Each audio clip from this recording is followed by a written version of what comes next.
Assalamualaikum warahmatullahi wabarakatuh.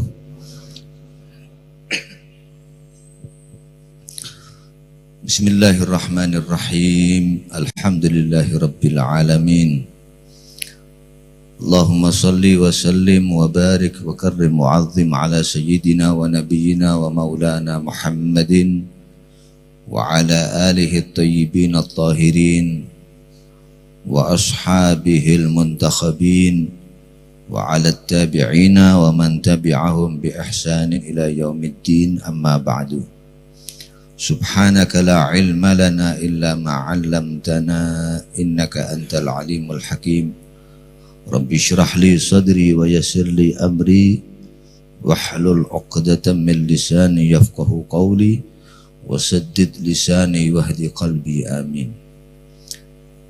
Yang saya muliakan para sadah, para masyayikh, para ustadz, dan khususnya segenap pengurus mulai nadhir sampai takmir Masjid Jami' As-Segaf Sulu yang saya muliakan, Al-Habib Jamal bin Abdul Qadir As-Segaf yang saya muliakan, dan para habaib yang lain yang tidak dapat kami sebutkan satu persatu tanpa mengurangi rasa hormat dan ta'zim kami.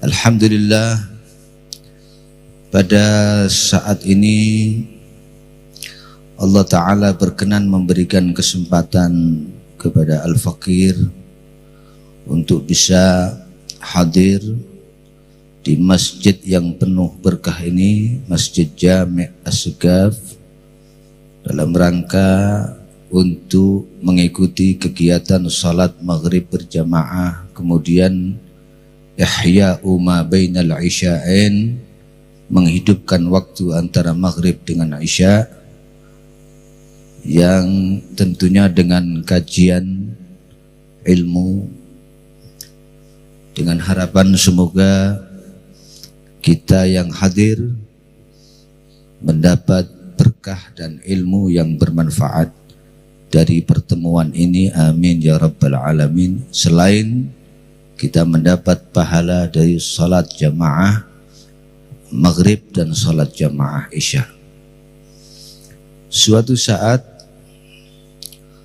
sahabat Abu Hurairah radhiyallahu anhu pernah berteriak-teriak di pasar kepada orang-orang yang lagi sibuk bekerja.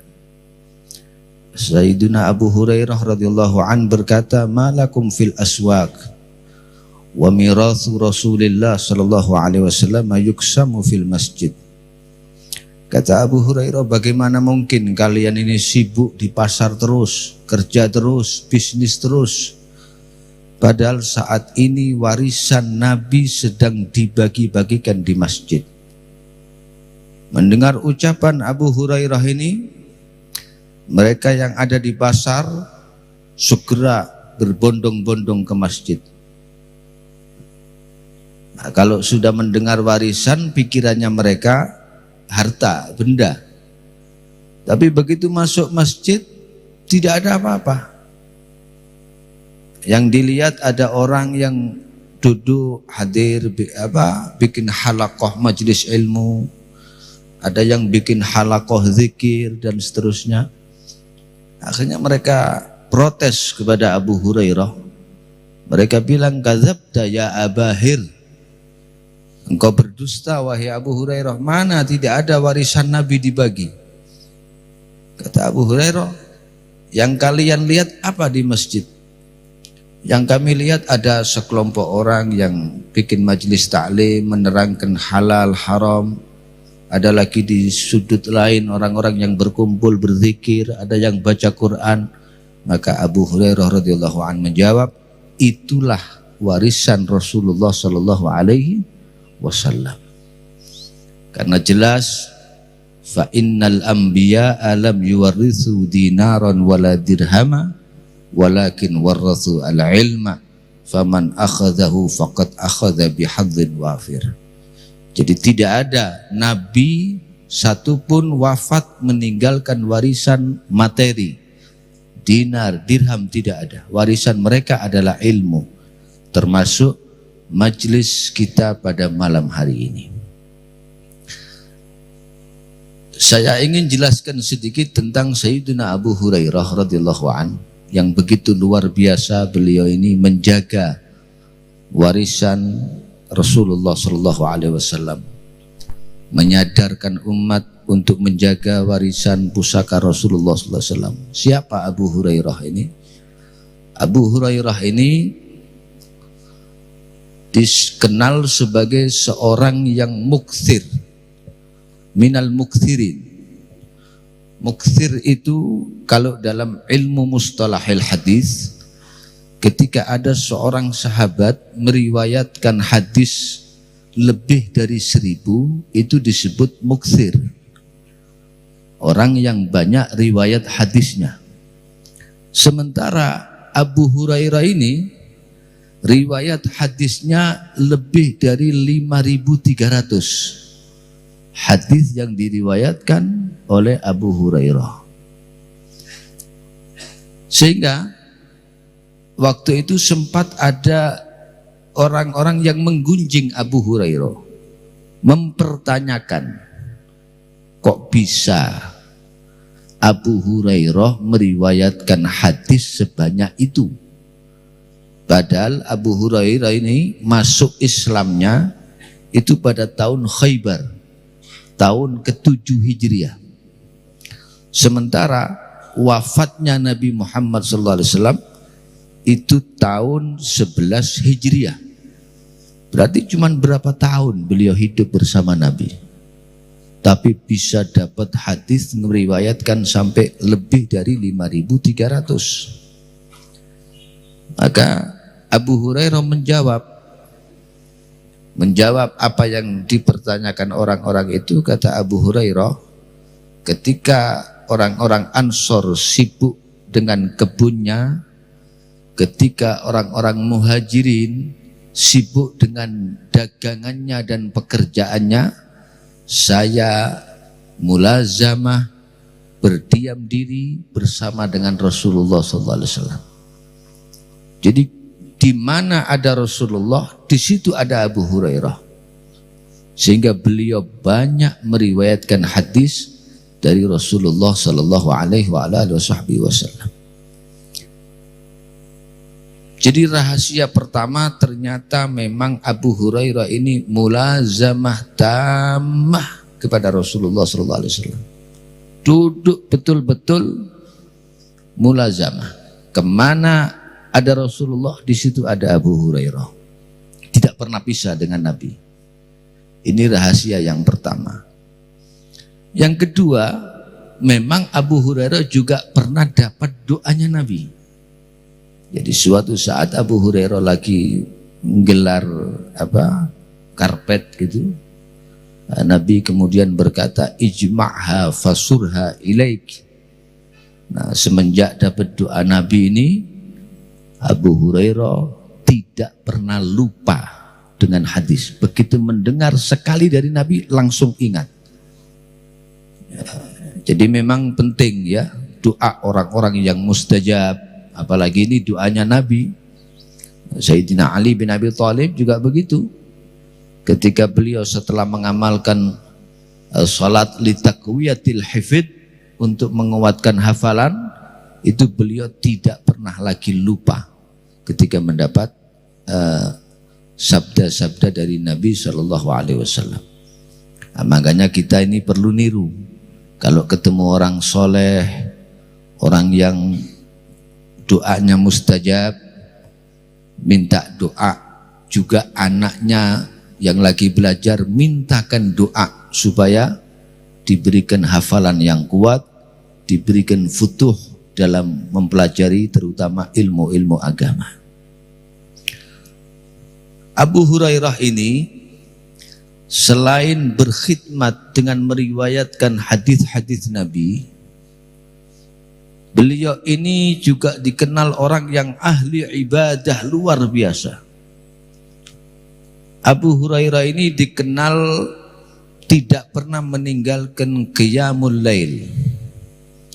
Jadi di rumahnya Abu Hurairah ini kalau malam gantian dibagi sepertiga. Sepertiga malam Abu Hurairah qiyamul lail. Setelah itu ganti istrinya qiyamul lail. Sepertiga berikutnya ganti khadimnya, pembantunya qiyamul lail. Jadi rumah Abu Hurairah rumah yang tidak pernah sepi dari orang yang qaim wasajid lillah setiap malam. Kemudian Abu Hurairah juga dikenal daimus shaum. Setiap hari puasa. Tidak nunggu Senin Kemis, tapi setiap hari beliau puasa. Dan Abu Hurairah ini dikenal sebagai ketuanya Ashabus Suffah. Ashabus Suffah ini sahabat-sahabat yang dari luar Madinah yang masuk Islam, hijrah ke Madinah. Mereka rata-rata orang-orang fakir, tidak punya tempat, sebagian mayoritas tidak punya rumah. Jadi tidurnya di masjid, di serambi masjid. Makannya apa katanya Nabi, ditanggung sama Nabi. Kadang-kadang disokong oleh sahabat-sahabat yang kaya itu ngasih makanan. Dan kadang-kadang kalau nggak ada yang ngasih makanan, kadang sampai 2 hari, 3 hari nggak makan apa-apa. Jadi pokoknya kalau Nabi nggak makan, mereka nggak makan. Nah, ini Ashabus Suffah, dikenal ketuanya itu Abu Hurairah radhiyallahu anhu. Nah, Abu Hurairah ini selain beliau ini orang yang perawi hadis, ahli ibadah, qiyamul lail, juga dikenal orang yang afif. Afif itu orang yang betul-betul menjaga harga dirinya. Suatu saat Abu Hurairah ini pernah kelaparan ya. Sudah berhari-hari tidak ada makanan. Mungkin kurang lebih 2 atau 3 hari. Tapi Abu Hurairah walaupun dalam keadaan muttar, sudah darurat, seandainya meminta itu diperbolehkan. Tapi Abu Hurairah jaga harga diri, jaga marwahnya, tidak mau minta. Abu Hurairah ambil cara pura-pura lewat jalan yang biasa dilewati oleh Sayyidina Abu Bakar radhiyallahu an dan Sayyidina Umar radhiyallahu an. Lewat situ. Dia tahu jam-jamnya ini sahabat Abu Bakar lewat. Begitu lewat Sayyidina Abu Bakar As-Siddiq, Abu Hurairah pura-pura tanya tafsirnya ayat, padahal beliau sudah tahu. Harapannya Abu Hurairah, ini saya tanya, ya mungkin barangkali nasib pas baik, habis dijawab diajak ke rumahnya, mungkin diajak makan, tujuannya gitu. Ternyata Sayyidina Abu Bakar cuma jawab terus enggak ngejak makan, enggak ngejak ke rumahnya. Nah, nunggu Sayyidina Umar. Tidak lama Sayyidina Umar lewat. Abu Hurairah tanya lagi, padahal sudah tahu, tanya. Harapannya barangkali diajak ke rumahnya, diajak makan. Ternyata cuma dijawab pertanyaannya, nggak diajak makan. Nah, baru terakhir Rasulullah yang lewat. Begitu Rasulullah SAW lewat, Abu Hurairah pura-pura tanya, Nabi sudah tahu ini lapar ini orang ini. Dari potongannya mukanya kelihatan kalau lapar. Sama Nabi tidak dijawab langsung, ayo ikut saya ke rumah. Sampai di rumah istrinya Nabi tanya, apa yang ada di rumah yang bisa dibuat makan? Nah, salah satu istrinya bilang, tidak ada ya Rasulullah, cuman ada susu. Susu cuman ya mungkin 1 gelas mungkin lah. Akhirnya Nabi bilang, Abu Hurairah, panggil semua ashabus suffah. Ini ashabus suffah 70 lebih kadang-kadang. Suruh manggil semua. Suruh ngundang semua. Wah, ini Abu Hurairah bingung. Ini susu 1 gelas, orang di masjid suruh manggil semua. Akhirnya dipanggil semua. Begitu sudah ngumpul, Nabi tidak memberikan gelas itu ke Abu Hurairah dulu, enggak. Ke orang lain dulu. Suruh minum sama Nabi orang lain. Sahabat yang lain suruh minum dulu. Wah, ini Abu Hurairah mikir, ini kalau sampai habis saya enggak dapat apa-apa ini. Ternyata ini minum, habis gitu sebelahnya suruh minum sama Nabi. Terus bergilir. Selesai semua, subhanallah, karena Nabi ini memang punya mukjizat ya. Wa min hataktsirul qalil. Di antara mukjizatnya Nabi ini, makanan atau minuman yang sedikit bisa jadi banyak dan cukup dan tidak berkurang. Susu ini tidak berkurang. Sampai ke giliran Abu Hurairah. Nabi dipersilahkan Abu Hurairah untuk minum dulu. Nabi tidak tahu, enggak. Kamu minum dulu, baru setelah kamu saya. Minum Abu Hurairah. Setelah minum 1 kali, ditaruh gelasnya. Kata Nabi, isyrab, ambil lagi, minum lagi. Minum lagi Abu Hurairah. Sampai kenyang 2 kali. Taruh 2 kali, Nabi bilang isyrab, ambil lagi gelasnya, minum lagi. Sampai 3 kali, sampai betul-betul kekenyangan. Sudah 3 kali, naruh gelas, suruh minum lagi sama Rasulullah. Akhirnya Abu Hurairah jawab, wallahi la ajidulahu mazakhan ya Rasulullah. Sudah gak ada lagi tempatnya ini, sudah kenyang. Jadi ternyata Masya Allah berkah, susu 1 gelas diminum segitu banyak orang, dan diminum Abu Hurairah sampai kekenyangan, tidak habis. Nah, sebagian ulama mengatakan dari peristiwa ini diistidlal, orang itu sekali-sekali boleh, kekenyangan boleh, sekali-sekali, jangan sering-sering tapi. Ya, sekali-sekali, misal ada hall, ada majelis, tidak apa-apa. Makan yang kenyang boleh. Seperti Abu Hurairah ini disuruh minum sampai 3 kali sama Nabi sampai betul-betul kekenyangan. Nah, ini di antara peristiwa yang dialami oleh Abu Hurairah radhiyallahu an dengan Nabi sallallahu alaihi wasallam. Dan Abu Hurairah ini bukan cuma sekedar perawi hadis, tapi beliau juga orang yang dikenal alim, faqih, bahkan muftinya para sahabat. Jadi beliau ini bukan cuma perawi hadis, tapi juga alamah dan muftinya para sahabat. Sampai pernah di satu majelis ada orang berghibah, menggunjing Abu Hurairah. Langsung detik itu ada ular jatuh. Ini ular ngejar orang yang ngomongi Abu Hurairah, yang ghibah tentang Abu Hurairah. Padahal di situ banyak orang, yang lain tidak dikejar, yang dikejar orang yang ngomong tidak enak tentang Abu Hurairah ini. Nah, ini yang disebut hati-hati kita jaga lisan ya, karena disebutkan luhumul ulama imasmumah, dagingnya ulama, orang yang alim itu beracun. Jadi kalau kita berbicara tentang orang alim dengan pembicaraan yang buruk, sama dengan kita makan daging yang beracun. Risikonya berat, bisa-bisa kematian. Wala'iyatubillah min dzalik. Nah, Abu Hurairah ini anehnya lagi, kunyahnya dengan namanya itu lebih terkenal kunyahnya. Abu Hurairah itu kan bukan nama, kunyah.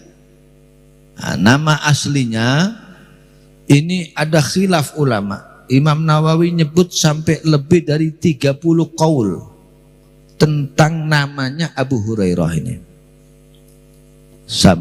Cuman yang terkenal namanya disebut Abdurrahman bin Sakhr. Dulu konon katanya waktu jahiliyah itu namanya Abdus Syams. Tapi kemudian ketika Islam diganti Abdurrahman bin Sakhr. Nabi itu sering ganti nama. Kalau ada orang namanya tidak baik diganti sama Nabi. Ada satu perempuan namanya Asiyah. Asiyah itu artinya perempuan yang ahli maksiat. Nah begitu ketemu Nabi ganti namanya, diganti Jamilah.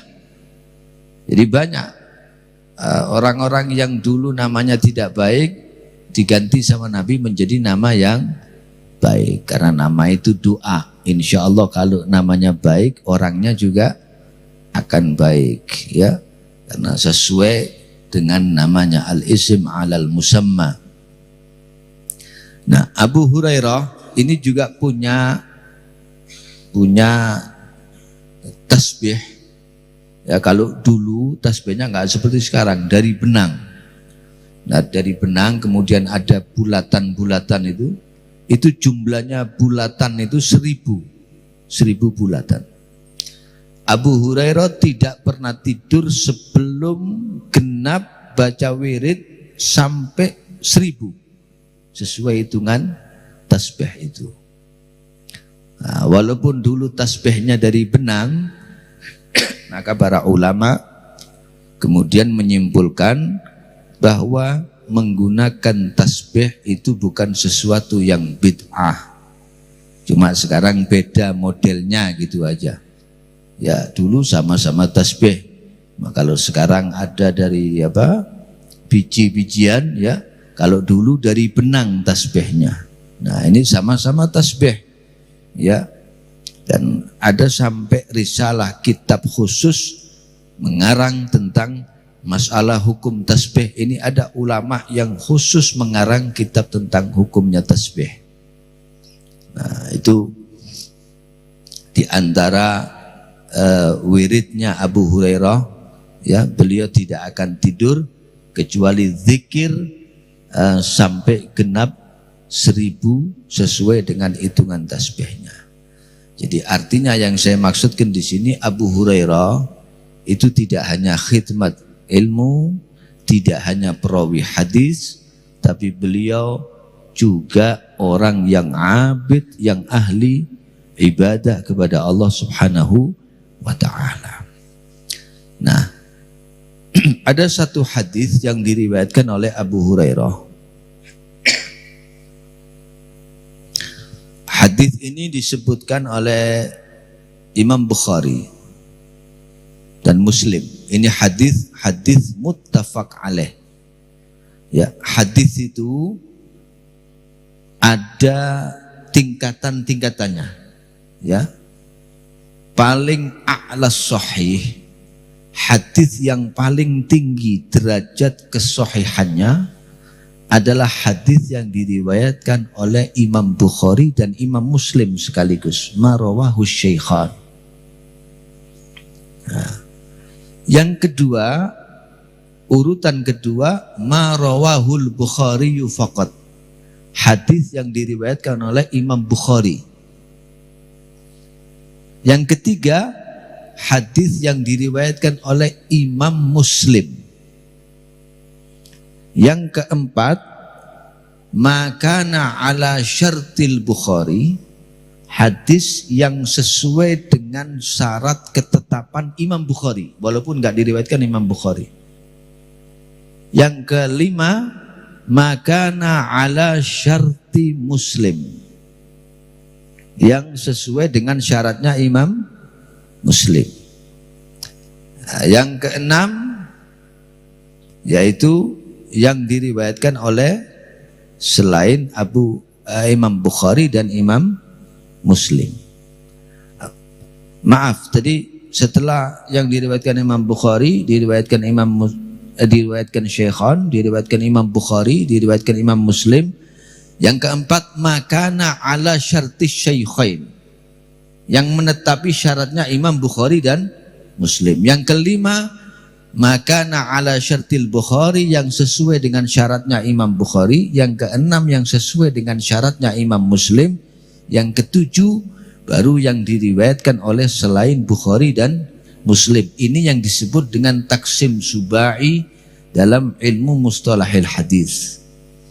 Nah kemudian yang perlu kita perhatikan, kalau kita baca hadis ketika ada muttafaq alaih, penjelasan muttafaq alaih, itu berarti ada dua qaid.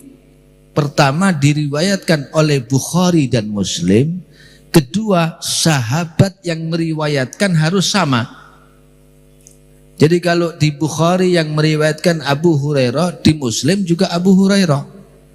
Kalau di Bukhari ngeriwayat yang rawinya sahabatnya Abu Hurairah, di Muslim misalnya sahabat Anas bin Malik tidak sama, ini tidak disebut dengan muttafaq alaih walaupun rawahu syaikhan. Jadi rawahu muttafaq alaih itu berarti selain diriwayatkan oleh Bukhari Muslim, sahabat yang meriwayatkan itu sama baik di Bukhari maupun di Muslim. Nah, ulama ada banyak yang berkhidmah meriwayatkan hadis-hadis yang muttafaq alaih. Ada yang secara umum seperti al-lu'lu' wal marjan fi mattafaqa alaihi syaikhan. Ada zadul muslim fi mattafaqa alaihi al-Bukhari wa Muslim. Ada juga yang khidmat tentang hadis Bukhari yang muttafaq alaih, yang khusus berkaitan dengan hukum. Seperti kitab Umdatul Ahkam fi ahadithi khairil anam, ini khusus menjelaskan masalah-masalah hukum. Nah, salah satunya yang diriwayatkan di kitab Umdatul Ahkam oleh Abu Hurairah radhiyallahu an, qala Rasulullah sallallahu alaihi wasallam, la yakbalullahu salata ahadikum idza ahdatsa hatta yatawaddaa. Hadis ini tentang taharah, bersuci. Allah Ta'ala tidak menerima sholat kalian, sholat salah satu di antara kalian ketika dia berhadas sampai dia berwudu. Nah, artinya apa? Kita memahami bahwa ulama berijma, bersepakat, bukan satu dua ulama, tapi seluruh dunia ulama bersepakat dari semua mazhab, tidak sah sholat dilakukan tanpa punya wudu. Nah, karena di sini dighoyai hatta yatawaddo'a, berarti pengertiannya sholat apapun, baik sholat fardu, baik sholat sunnah, mau sunnah yang mutlaqah, sunnah yang muqayyad, sunnah yang muakkad, bahkan termasuk sholat jenazah. Jadi kalau misal ada orang mengumumkan, bapak-bapak ayo masuk sholat jenazah walaupun tidak punya wudhu, tidak apa-apa, wong sholat jenazah itu sama dengan doa. Ini omongan merdu dan batil, ya. Karena apa? Ini sudah ijma ulama, semua berijma sepakat, termasuk sholat jenazah. Dan ijma ini menjadi hujjah. Al-ijma'u hujjatun ala ahli dzalikal asri wa man ba'da dzalikal asr. Ijma' itu menjadi hujjah, menjadi dalil bagi orang yang hidup di zaman ketika ijma' itu terjadi maupun yang hidup setelah ijma' itu terjadi. Dan ketika ada ijma' sudah terjadi ba'dan iqadil ijma', lalu ada pendapat baru yang mukhalif, menyelisihi ijma'ul ulama, maka tidak mu'tabar dan tidak bisa dipakai. Jadi yang dipakai adalah ijma'. Kemudian dari hadis ini kita bisa mengambil faedah juga. Artinya apa? Ketika seseorang punya wudu, satu kali itu wudhu boleh dipakai untuk berkali-kali dengan satu wudhu. Dipakai sholat sampai misalnya antum subuh wudhu, zuhur belum batal, ndak megang istri, ndak kentut, ndak kencing, ndak keluar angin, tidak buang air, zuhur belum batal, sholat lagi tanpa wudhu lagi nggak apa-apa. Asar belum batal, sholat lagi tanpa wudhu lagi boleh. Maghrib, isya belum batal, boleh dengan satu wudhu. Kalau perlu mubeng 3 hari tidak apa-apa, asal tidak batal ya, asal tidak batal. Cuman ulama menganjurkan, memang dulu fi sadril Islam, awal Islam itu setiap mau sholat wajib wudhu, walaupun wudhunya belum batal. Tapi kemudian hukum ini dimansuh. Nah, cuman kemudian dianjurkan oleh para ulama, kalau Anda punya wudhu, mau sholat lagi, sebelum wudhu Anda batal dan asal wudhunya sudah dipakai untuk sholat, sunnah tajdidul wudhu. Wudhu lagi, memperbaharui wudhu. Tapi tajdidul wudhu, ini wudhunya harus dipakai loh ya, sudah dipakai. Kadzaka tajdidul wudhu in shalla faridatan au sunnatan au nafla. Nah kalau misalnya begini, asar masih kurang 2 jam, ada antum wudhu, misalnya wudhu belum dipakai wudhunya, ini mau sholat asar masih kurang 2 jam, dapat 2 jam mau sholat, ini tidak perlu tajdidul wudhu lagi, tidak perlu wudhu lagi, tidak perlu tajdidul wudhu, karena wudhu Anda belum Anda pakai. Jadi tajdidul wudhu itu ketika wudhunya sudah pernah dipakai, entah itu dipakai sholat fardu atau dipakai sholat sunnah. Kemudian dalam hadis ini dijelaskan ada kalimat idza ahdatsa, ketika berhadas. Artinya apa? Artinya bisa kita fahami, orang itu wajib wudhu ketika dia yakin hadas, yakin berhadas. Berarti kalau ada orang ragu-ragu, misalnya dia tadi sudah wudhu, setelah itu berapa jam sholat, dia ragu-ragu, kira-kira saya ini batal apa enggak ya? Syak. Nah ini syaknya tidak berlaku. Yang mughallab keyakinannya yang dikuatkan. Jadi kalimat idza ahdatsa di sini menunjukkan bahwa orang itu wajib wudhu ketika dia dalam posisi yakin bahwa dia sudah batal wudhunya atau sudah berhadas. Kalau ragu-ragu, tidak, dianggap dia masih belum batal wudhunya. Kemudian dari hadis ini juga kita bisa memahami bahwa kata-kata la yakbalu, ya, dalam hadis ini la yakbalullahu salata ahadikum idza ahdatsa hatta yatawadda. Ini bisa kita fahami dengan pengertian yang saya jelaskan tadi, ketika kita memahami bahwa kata-kata tidak diterima itu sama maknanya dengan tidak sah. Jadi tidak diterima itu mutaradif dengan makna la tasihhu, sehingga pengertiannya la yakbalu ini berarti tidak ijza, tidak sah dan tidak mencukupi. Karena begini, ada sholat, mungkin ya sholat, katakanlah sholat yang diterima, yang sah tapi tidak diterima. Nah, ketika makna qabul dan makna sihah ini tidak sama. Misalnya apa? Contohnya sholatnya orang yang man ata arrafan, itu kan ada hadisnya. Orang yang datang ke tukang juru tebak. Kalau sekarang mungkin apa, dukun ya. Juru tebak, ini ada sesuatu belum terjadi, dia bilang nanti akan terjadi ini, akan terjadi ini. Nah, orang mendatangi arraf seperti ini 40 hari kata Nabi sholatnya tidak diterima. Maksudnya apa? Sholatnya sah, bukan tidak sah.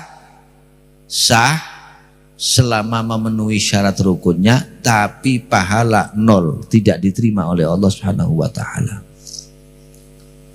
Atau sholatnya orang yang ahli minum khamr, selama dia tidak bertobat, sholatnya tidak diterima. Walaupun sah secara hukum, belum tentu diterima oleh Allah Subhanahu wa ta'ala. Tapi kalau di hadis ini tidak bisa kita maknai begitu. Jadi tidak bisa kita berfaham, oh orang yang hadas mungkin sholatnya sah tapi nggak diterima. Tidak bisa. Karena tidak diterima dalam konteks hadis ini berarti juga tidak sah sekaligus. Tidak sah dan tidak diterima sholat tanpa taharah, tanpa bersuci, tanpa berwudu. Nah, ini perlu menjadi renungan kita bersama ya. Hadis ini hadis berkaitan dengan masalah taharah, dan sayogianya kita dianjurkan kalau bisa jangan lepas wudu. Jadi orang yang daimul wudu. Lihat para aulia-aulia kaum solehin itu tidak pernah lepas wudu. Anda mau pergi keluar, mau ke pabrik, wudu dulu baru berangkat. Terutama mau tidur, kalau bisa usahakan wudu. Walaupun nanti batal nggak masalah. Yang penting ketika Anda start mau tidur, Anda wudu. Nah, siapa tahu, kita kan tidak tahu ajal. Mungkin di saat tidur diambil ruhnya oleh Allah Ta'ala, kita dalam keadaan sudah berwudu. Dan banyak sekali faedah dari wudu ini. Di antaranya Nabi SAW kelak ketika umat ini dibangkitkan dari kuburnya, Nabi bisa tahu umatnya itu dari cahaya yang memancar dari wajah dan kakinya, ghurran muhajjalin min athari wudu. Ininya bersinar, kakinya bersinar dari bekasnya air wudu. Nah, Nabi bisa tahu, oh ini umat saya ini. Nah, tandanya apa? Ada cahaya di wajahnya, cahaya di kakinya. Nah, ini jadi pentingnya kita untuk memperbanyak wudu. Dan orang kalau ahli wudu itu mau ibadah mudah. Anda misalnya punya wudu ya, keadaan suci, tiba-tiba kok pengen baca Quran, lihat Quran, tinggal pegang langsung baca, cepet. Tidak perlu ke kamar mandi lagi. Anda masuk masjid, kepingin sholat sunnah tahiyatul masjid, Anda tinggal masuk langsung sholat sunnah tahiyatul masjid. Nah, ini faedahnya ketika kita berwudu, kita akan dimudahkan oleh Allah Subhanahu wa ta'ala untuk melakukan ibadah. Nah, para jamaah sekalian, mudah-mudahan insyaallah pembahasan kita pada saat ini harapannya menjadi sebuah tambahan ilmu yang bermanfaat dan berkah. Saya merasa mendapat kemuliaan bisa hadir di masjid ini, Masjid Segaf. Masjid ini rintisan dari seorang wali besar, wali kutub yang ada di Gresik, Al-Habibul Imam Al-Kutub Abu Bakar bin Muhammad bin Umar As-Segaf. Dan dengan harapan kita semua yang istiqamah di majelis ini, jamaahnya semuanya insya Allah mendapatkan asrar, barakat, nafahat dari Al-Habibul Imam Abu Bakar bin Muhammad As-Segaf. Dan insya Allah masjid ini terus menjadi masjid yang makmur, makmur dengan ketaatan, makmur dengan kebaikan, makmur dengan salatul jamaat wal jumaat, dan dengan tilawatul Quran wal azkar dan majlis-majlis ilmu yang bermanfaat. Amin ya rabbal alamin. Demikian, saya rasa sudah 40 menit lebih ini seperti waktu yang diberikan kepada saya. Atas segala kurang lebihnya mohon maaf. Wallahu ta'ala a'lam wa ahkam. Assalamualaikum warahmatullahi wabarakatuh.